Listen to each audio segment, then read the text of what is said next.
To our GMA cover story, today marks 100 years since one of the most horrific acts of racial violence in our country, the 1921 Tulsa Race Massacre.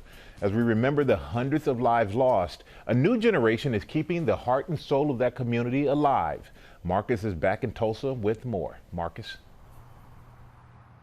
Well, Michael, good morning again. There has been an earnest effort to keep the story of Greenwood alive. And take a look from our drone this morning, and you can see one of the prominent memorials, that mural on the wall marking what was once known as Black Wall Street.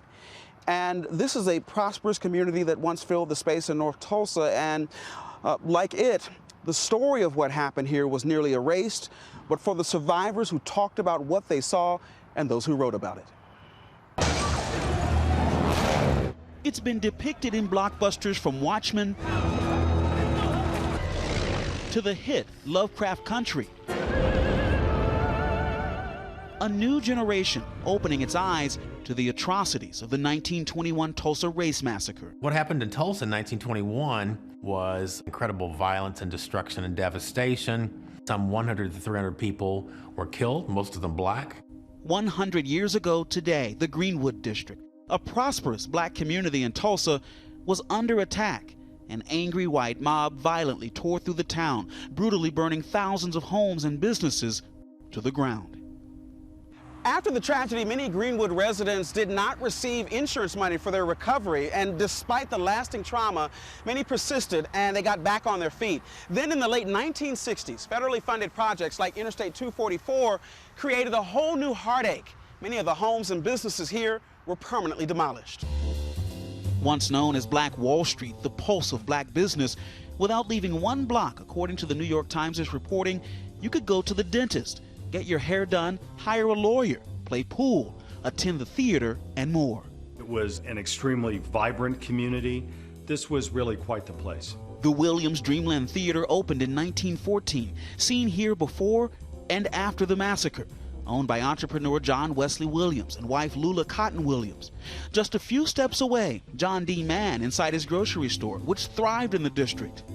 This was a community where the American dream for African Americans was working in 1921.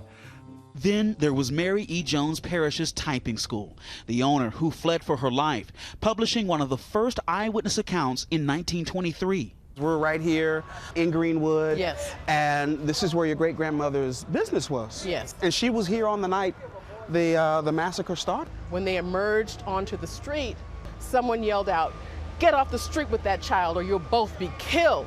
Mrs. Parrish's great-granddaughter, Annalisa Brunner's, now tracing the steps of her family's history. You have this really incredible and in some ways tragic connection to the events that happened here.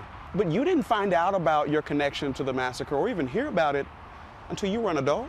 That's absolutely correct. That is a great tragedy for me, but it is also part of the story in that it exemplifies this kind of collective amnesia that surrounded the event. I mean, this is the stuff of novels, but it was real life, and my family had lived it. The harrowing details of the massacre not widely known in history. Annalisa hopes to cement the legacy, working to republish her ancestors' story in The Nation Must Awake. What would your great-grandmother say about this? You're my greatest dream come true. I hope that this book gives the corroboration that it is a printed record of what happened, what people endured, how they overcame, how they survived, and how many did not make it and died. It must never be shushed, forgotten, and her role should never, ever be diminished or forgotten again. Another look this morning at what Greenwood looks like today, and the book includes gripping eyewitness accounts from survivors whom Mrs. Parrish interviewed. And given her connection to the tragedy, Parrish's great-granddaughter says she really feels an immense feeling of responsibility to share the full story of Greenwood, the event here that happened 100 years ago, shaping generations and leaving one now to reckon with its impact. Guys. Yeah, I'm glad that this part of our history is getting the attention that it deserves, however uncomfortable it may be for a lot of people. Thank you so much for that, Marcus. And here's your first look at the cover for National Geographic's June issue, Reckoning with the Past, dedicated to the Tulsa Race Massacre. It's available on the Nat Geo website now, and you can also stream ABC News Live's documentary on Hulu, Soul of a Nation, Tulsa's Buried Truth, right now. Well, hey there, GMA fans. Robin Roberts here. Thanks for checking out our YouTube channel. Lots of great stuff here. So go on, click the subscribe button right over here to get more of awesome videos and content from GMA every day, anytime. We thank you for watching, and we'll see you in the morning on GMA.